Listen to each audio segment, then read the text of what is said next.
Hello students, today we will start the new topic gastrointestinal disorder. Gastrointestinal disease क्या होती है? अगर हम बात करें गैस्ट्रोइंटेस्टाइनल ट्रैक्ट की GIT, तो गैस्ट्रोइंटेस्टाइनल ट्रैक्ट किसे कहते हैं? Starting with mouth to rectum, anus, mouth to anus तक जो पाथवे है, यानी फूड इनटेक करने के लिए जब हम माउथ से फूड इनटेक करते हैं, उसके बाद जो फूड डाइजेस्ट होता है stomach, small intestine, large intestine and anus and rectum के थ्रू एक्सक्रीट आउट होता है बॉडी से बाहर, इस कंप्लीट पाथवे को बोलते हैं GIT, गैस्ट्रो इंटेस्टाइनल ट्रैक्ट. ठीक है, माउथ थ्रू एनस. अब इसमें कौन कौन से ऑर्गन्स आते हैं? माउथ, ईसोफेगस, जो माउथ के बाद में फूड जाता है ईसोफेगस में, then stomach, small intestine, large intestine and rectum, anus, जहाँ से फूड एक्सक्रीट आउट होता है बॉडी से. ओके, इनमें लीवर, जो इनके साइड में वर्क करते हैं, पैनक्रियाज, लीवर, गाल ब्लैडर, ये भी गैस्ट्रोइंटेस्टाइनल ट्रैक्ट के ऑर्गन्स में आते हैं. अब हमें GIT के डिसऑर्डर्स के बारे में पढ़ना है. मीन्स इस पूरे ट्रैक में, इस पूरे पाथवे में कहीं भी कोई डिजीज, कोई प्रॉब्लम या डिस्टर्बेंस होता है, that is called GIT disorder. अगर ईसोफेगस में डिस्टर्बेंस हुआ, वो भी GIT का ही डिसऑर्डर होगा. अगर स्टमक में हुआ, जैसे कि अल्सर, पेप्टिक अल्सर की हम बात करते हैं, जो इंटेस्टाइन्स में भी होता है, स्मॉल इंटेस्टाइन या लार्ज इंटेस्टाइन में अगर डिस्टर्बेंस हुआ तो वो GIT डिसऑर्डर्स में ही आएगा. और अगर लिवर की कोई डिजीज़ हुई, जैसे हम बात करते हैं लिवर के अंदर अल्कोहलिक लिवर, फैटी लिवर, ये कंडीशंस लिवर में होती है, वो भी GIT डिसऑर्डर्स में ही आता है. ठीक है, तो हम इस टॉपिक में हम वो डिजीज़ के बारे में पढ़ेंगे जो इस पूरे ट्रैक से रिलेटेड है, जो इस पूरे ट्रैक में प्रॉब्लम कॉज करती है, डिस्टर्ब कॉज करती है, and that is called GIT disorders. Okay, जिसमें हम कौन कौन सी डिजीज पढ़ेंगे? हम पढ़ेंगे ईसोफेगस से related gastro oesophagus reflux disease, और हम पढ़ेंगे alcoholic liver disease, peptic ulcer disease, okay, and inflammatory bowel disease, जो किससे रिलेटेड है? लार्ज इंटेस्टाइन से रिलेटेड है. ठीक है, ये डिजीज गैस्ट्रोइंटेस्टाइनल ट्रैक्ट से रिलेटेड है, इसीलिए इनको GIT डिसऑर्डर्स कहते हैं, और इनमें हम वन बाय वन पढ़ेंगे. ओके, GIT डिसऑर्डर में फर्स्ट है gastro oesophageal reflux disease. Oesophagus, जो मैंने आपको बताया, माउथ के बाद में जो पार्ट आता है GIT में, दैट इज कॉल्ड ईसोफेगस. इस तरह से स्टमक से जो पहले का पार्ट है उसे हम बोलते हैं ईसोफेगस. ओके, तो ये डिजीज इस पार्ट से रिलेटेड है, स्टमक और ईसोफेगस से रिलेटेड. ठीक है, जिसमें हम गैस्ट्रो को हम बोल सकते हैं, गैस्ट्रो ईसोफेगल को हम बोल सकते हैं माउथ, और ईसोफेगस स्टमक से रिलेटेड. ठीक है, और रिफ्लक्स का मीन होता है मूविंग बैक. अब GIT में डिस्टर्बेंस किस रीजन से हो सकता है? GIT का काम क्या होता है? Gastrointestinal tract is responsible for break down the food. क्या करती है? फूड को ब्रेक डाउन करती है. जो भी फूड हम इंटेक करते हैं, जो भी हम खाते हैं, उसे क्या करती है? ब्रेक करती है. ब्रेक करेगी दो पार्ट में, एक यूजफुल और एक एक्सक्रीटरी पार्ट. एक्सक्रीटरी पार्ट वो जो हम बॉडी से एक्सक्रीट आउट करते हैं, और यूजफुल पार्ट वो जो हमारी बॉडी में क्या होता है? एब्जॉर्ब होता है. ठीक है, तो जो भी फूड हम इंटेक करेंगे उसे ये दो पार्ट में डिवाइड कर देगी. हम एब्जॉर्ब करेंगे मिनरल्स, न्यूट्रिएंट्स एंड विटामिन्स, और हम एक्सक्रीट आउट करेंगे जो हमारे पार्ट क्या होगा? टॉक्सिक या फिर हमारे लिए वेस्ट होगा. ओके, तो बॉडी का GIT का काम क्या हो गया? ब्रेक करना फूड को. लेकिन गैस्ट्रो ईसोफेगल रिफ्लक्स डिजीज में क्या होता है? जो फूड इंटेक करते हैं बॉडी में और वो स्टमक में जाता है, वो स्टमक वाला फूड वापस से मूव करने लगता है ईसोफेगस में. ओके, और क्या होता है, उसकी वजह से वो रिफ्लक्स इफेक्ट दिखाता है। उसका काम तो था इस डायरेक्शन में जाना और आगे स्मॉल इंटेस्टाइन तक फूड को पहुंचाना फॉर फर्दर डाइजेशन, ओके। लेकिन क्या होता है, वो फूड वापस से ईसोफेगस की तरफ मूव करता है और उससे ईसोफेगल रिफ्लक्स क्रिएट होता है और हमारी बॉडी में डिसऑर्डर बनता है, ठीक है। अब ये रिफ्लक्स कैसे बनेगा, जब ईसोफेगस से फूड स्टमक की तरफ आता है तो यहाँ पर एक कैप लगी होती है, एक रिंग मसल्स फाइबर होते हैं, ओके, जिन्हें ईसोफेजियल स्फिंक्टर्स बोलते हैं। स्फिंक्टर्स बोलते हैं। इन स्फिंक्टर्स का वर्क होता है ईसोफेगल से जो फूड स्टमक में आया है उसको वापस जाने से रोकना। इन स्फिंक्टर्स का काम क्या होता है, कैप करना, इसको बंद कर देते हैं ताकि वो फूड वापस से ईसोफेगस में ना जा पाए। अब इन स्फिंक्टर्स का वर्क अगर डिस्टर्ब हो गया, इन स्फिंक्टर्स ने वर्क करना बंद कर दिया तो ये क्या होगा, क्लोज नहीं होगा और इस तरह से ओपन हो जाएगा, ठीक है। और इस तरह से ओपन होने की वजह से फूड वापस ईसोफेगस में मूव करने लगेगा। जो एसिड स्टमक में बनता है वो एसिड लीक होने लगता है और वापस ईसोफेगस की तरफ मूव करता है। इस डिसऑर्डर को हम कहते हैं गैस्ट्रोईसोफेगल रिफ्लक्स डिजीज, ओके। अब डेफिनेशन की बात करें तो definition is gastroesophageal reflux disease in which stomach leaks acid and acid moves to the esophagus. It's a condition in which stomach leak acid or acid leaks from the stomach, okay. Acid leaks from the stomach and moves up to the esophagus, जिसकी वजह से क्या होता है, acid हमारे oesophagus के through मुंह में आता है, माउथ में आता है एंड माउथ का टेस्ट हो जाता है एसिडिक, ठीक है, सॉर टेस्ट हो जाता है, क्योंकि एसिड कैसे होते हैं टेस्ट में, सॉर, तो सॉर टेस्ट हो जाता है माउथ का और इस डिजीज में एसिड वापस स्टमक से हमारे माउथ में आने लगता है, इसीलिए इसको क्या बोलते हैं, reflux disease, gastroesophagus reflux disease. तो इसकी डेफिनेशन क्लियर हो गई। After the definition of gastroesophageal reflux disease, now the etiology of gastroesophageal reflux disease। etiology में क्या है, जो मैंने अभी आपको बताया, when we eat food through the neck, through the esophagus, it comes in stomach, okay, and esophagus part is this lower esophagus sphincters, जिसे हम बोलते हैं LES, lower oesophagus sphincters. Lower oesophagus sphincters का काम क्या होता है, to prohibit the food to moving back, okay. इनका काम क्या होता है, स्टमक से फूड को प्रोहिबिट करते हैं वापस ईसोफेगस में जाने से, ठीक है।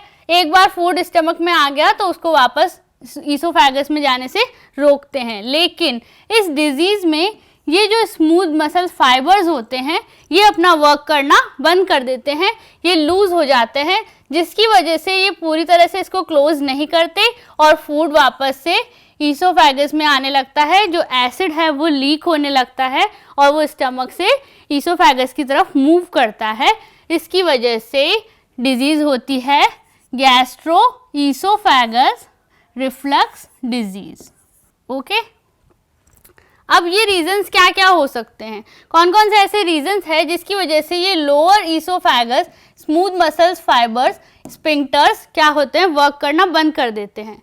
कौन कौन से रीज़न होंगे, इसमें रीज़न हो सकता है अल्कोहल, बहुत ज़्यादा अल्कोहल इंटेक करने से, स्मोकिंग, बहुत ज़्यादा स्मोकिंग करने से, और ये डाइजेस्टिव ट्रैक्ट गैस्ट्रोइंटेस्टाइनल ट्रैक्ट की डिजीज़ है तो of course it is related to the food too, तो फूड से भी रिलेटेड है। तो अगर बहुत ज़्यादा फैटी एसिडिक फूड हमने यूज़ किया है तो उसकी वजह से भी ये क्या हो सकते हैं, लूज हो सकते हैं। तो बहुत ज़्यादा फैटी एसिडिक फूड या फिर हैवी मील लेने पर और एक्टिविटी नहीं करने पर, डाइजेशन प्रॉपर नहीं होने पर क्या होता है, स्टमक में बहुत ज़्यादा फूड स्टोर होने लगता है। जितनी इसकी लिमिट है उससे ज़्यादा फूड स्टमक में स्टोर होने लगेगा। इसकी वजह से जो फूड है वो स्टमक से ईसोफेगस में लीक होने लगेगा, वो ईसोफेगस की तरफ बाहर निकलने लग जाएगा। ठीक है, तो इसमें क्या हो गया, एक्स्ट्रा फूड इनटेक, फैटी और acidic food intake, alcohol, smoking, that is the reason of gastroesophageal reflux disease।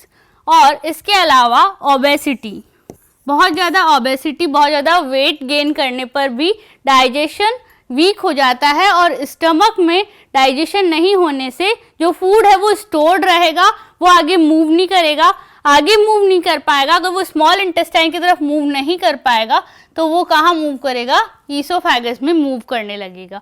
तो बहुत ज़्यादा वेट गेन करने पर भी डाइजेशन क्या हो जाता है, poor. Obesity specially pregnancy condition में, प्रेगनेंसी में जो ओबेसिटी होती है तब गैस्ट्रोईसोफेजियल रिफ्लक्स डिजीज होने की चांसेस होते हैं, जिसे हम एसिडिटी भी कहते हैं। जो हमारे क्या होता है, ईसोफेगस के थ्रू माउथ में हमारे एसिड आने लगता है, एसिड लीक होने लगता है स्टमक से और हमारे माउथ का टेस्ट हो जाता है सॉर। और इसमें बर्पिंग कंडीशन, बर्प जिसे हम बोलते हैं डकार, बर्प कंडीशन भी होती है, एसिडिक बर्पिंग होती है। ओके, ये भी इसमें गैस्ट्रोईसोफेगल रिफ्लक्स डिजीज का ही पार्ट है। तो इसमें कौन कौन से, अल्कोहल, स्मोकिंग, ओबेसिटी, हैवी मील, फैटी और एसिडिक फूड। ओके, और एक्टिविटी कम करने से, एक्टिविटी कम और रेस्टिंग स्टेज में ज़्यादा रहते हैं तो इसकी वजह से क्या हो जाता है, डाइजेस्टिव सिस्टम क्या हो जाता है, वीक हो जाता है। ओके, तो ये थी etiology of gastroesophageal reflux disease. After the etiology of gastroesophageal reflux disease, now the pathophysiology of this disease. Pathophysiology में क्या है, पैथोफिजियोलॉजी मीन्स ये वर्क कैसे करता है। मैंने आपको बताया कि लोअर ईसोफेजियल स्पिंक्टर्स मूव करना, वर्क करना बंद कर देते हैं, जिसकी वजह से स्टमक से फूड एसिड लीक होके ईसोफेगस की तरफ रिवर्स मूव करने लगता है। ठीक है, तो लोअर ईसोफेजियल स्पिंक्टर्स ने क्या करा, वर्क करना बंद कर दिया, नॉट वर्किंग। उसकी वजह से जो ईसोफेगस के लोअर स्पिंक्टर्स है वो क्या हुए, बंद नहीं हुए, क्लोज नहीं हुए। इसकी वजह से जो प्रेशर है वो डिक्रीज हो गया। ठीक है, जो प्रेशर बन रहा था जब वो मूव करके क्लोज हो जाते हैं तो ईसोफेगस पे प्रेशर बन रहा था वो क्या हो गया, बंद हो गया। वो प्रेशर डिक्रीज होने से gastric pressure, intra gastric pressure means stomach पे से स्टमक का जो प्रेशर है वो क्या हो गया, वो बढ़ गया। इसका तो प्रेशर इंक्रीज हो जाएगा और ईसोफेगस का प्रेशर डिक्रीज हो जाएगा। इस इंक्रीज और डिक्रीज होने की वजह से जो फूड है वो क्या करने लगेगा, मूव करने लगेगा, कहाँ, ईसोफेगस की तरफ। क्यों, क्योंकि यहाँ एसिडिक कंडीशन बढ़ जाएगी। जो स्टमक का एसिड है वो क्या होगा, इंक्रीज हो जाएगा और एसिड क्या करने लगेगा, लीक करने लगेगा ईसोफेगस की तरफ, क्योंकि यहाँ से प्रेशर बढ़ चुका है और प्रेशर बढ़ने की वजह से ये अपसाइड प्रेशर रिलीज करेंगे और इसकी वजह से फूड क्या होगा, अपर साइड मूव करने लगेगा। और इसकी वजह से एसिड इंक्रीज हुआ और एसिड इंक्रीज होने की वजह से जो मसल्स है, ईसोफेगस की जो मसल्स है वो कांटेक्ट में आएगी एसिड के और उनमें हार्म होने लगेगा, उनको प्रॉब्लम होने लगेगी, क्योंकि वो मसल्स क्या होगी, एसिड के कांटेक्ट में आएगी। जो एसिड स्टमक में बनना था वो स्टमक वाला एसिड ईसोफेगस में पहुंचेगा और उसकी वजह से पेरिस्टालसिस जो मूवमेंट होता है ईसोफेगस में, जो फूड होता है ईसोफेगस में वो इस तरह से मूव करता है। जो मसल्स है वो यहाँ से कॉन्ट्रैक्ट होती है और उस फूड को आगे की तरफ पुश करती है। इस तरह से कॉन्ट्रैक्ट होके पुश करती है तो वो फूड आगे मूव करता है। फिर आगे वाली मसल्स इस तरह से कॉन्ट्रैक्ट होती है और फूड को आगे की तरफ पुश करती है। इस तरह का जो मूवमेंट होता है इसे बोलते हैं हम पेरिस्टालसिस मूवमेंट। जब हम फूड को इंटेक करते हैं तो वो हमारे माउथ से ईसोफेगस में जाता है और ईसोफेगस से स्टमक में जाने का जो प्रोसेस है वो पेरिस्टालसिस मूवमेंट से वो इस तरह से पुश करते फूड को स्टमक तक पहुंचाती है।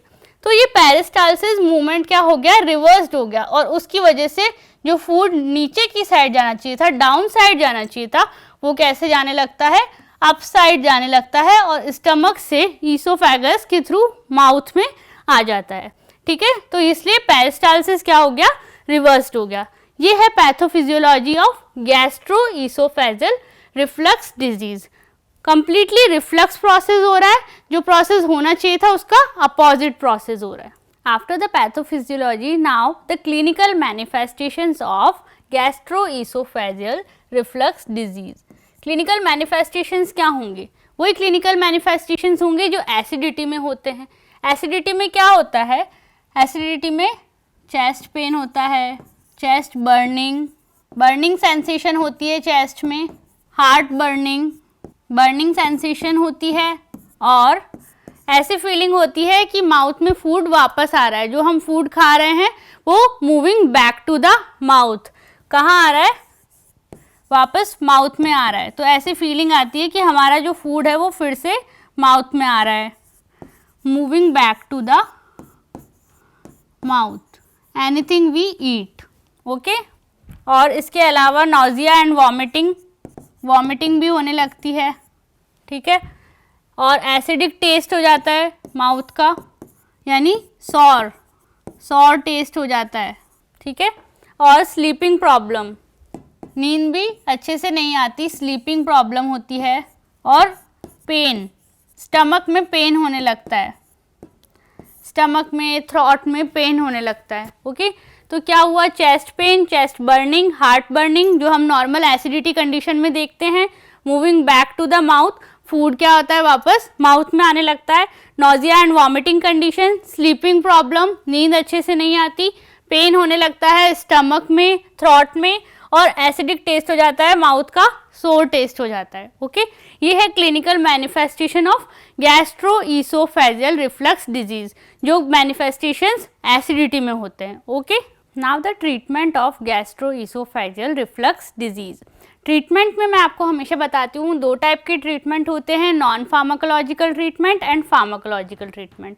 नॉन फार्माकोलॉजिकल ट्रीटमेंट वो होते हैं जिसमें हम एक्सरसाइज या फिर लाइफ स्टाइल से इम्प्रूव करते हैं हमारी डिजीज़ कंडीशन को लाइफ स्टाइल से इम्प्रूव करके क्योर करते हैं। ओके, तो अब एसिडिटी होने पे या फिर गैस्ट्रोईसोफेजियल रिफ्लक्स डिजीज़ होने पर हम किस तरह से लाइफ स्टाइल को इम्प्रूव करके इस डिजीज़ को क्योर कर सकते हैं, तो हमें वही करना है, अल्कोहल और स्मोकिंग नहीं करनी है, और फूड इनटेक हमें डाइट का ध्यान रखना है कि हेल्दी डाइट ले, फैटी एसिडिक फूड यूज़ नहीं करना, और डाइट स्मॉल होनी चाहिए, स्मॉल डाइट्स यूज़ करनी है, बहुत ज़्यादा फूड इनटेक या हैवी मील अवॉइड करना है। अगर हमें एसिडिटी की प्रॉब्लम है तो हम कुछ इंटरवल्स में स्मॉल डाइट ले सकते हैं, लेकिन हैवी फूड एक साथ एक टाइम पे इनटेक करने से बचाना है। ओके, और इसके अलावा एक्सरसाइज करनी है, वेट को हमको नॉर्मल रखना है, ओबेसिटी कंडीशन नहीं होनी चाहिए,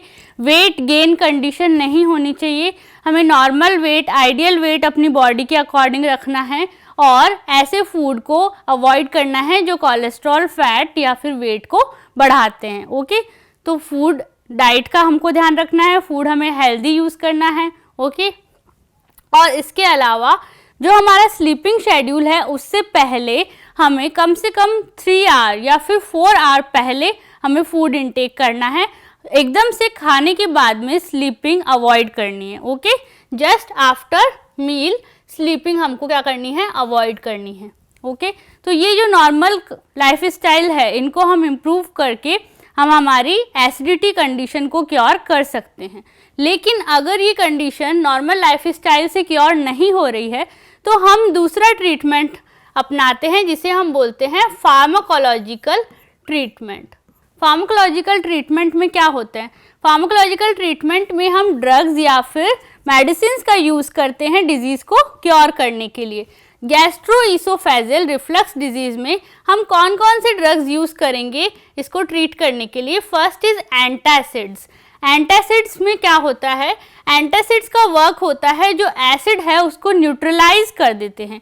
ये बेसिक नेचर के होते हैं, तो ये क्या करते हैं, एसिड को न्यूट्रलाइज कर देते हैं। जो एसिड स्टमक से लीक होके ईसोफेगस में आ रहा है उसे ये न्यूट्रलाइज कर देंगे, जिसकी वजह से एसिडिटी कंडीशन नहीं होगी।